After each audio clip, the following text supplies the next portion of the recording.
ဘုံပေါင်းကကိုယ်တိုင်ချိတ်ပြီးလုံမကောင်းတာသမီးရဲ့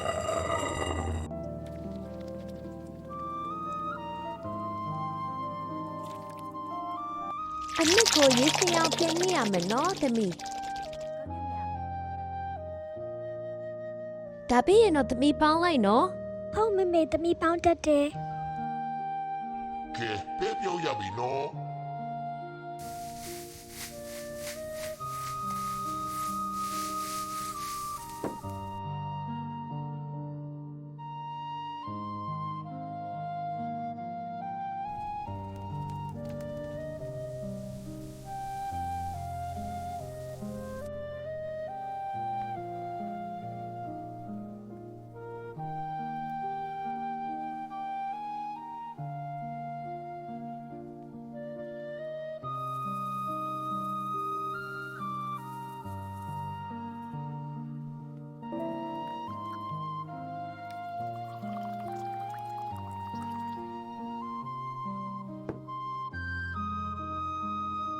မွေးနေတာပဲရင်းနှင်းချမ်းလေးနဲ့အရန်ကိုလိုက်တာပဲ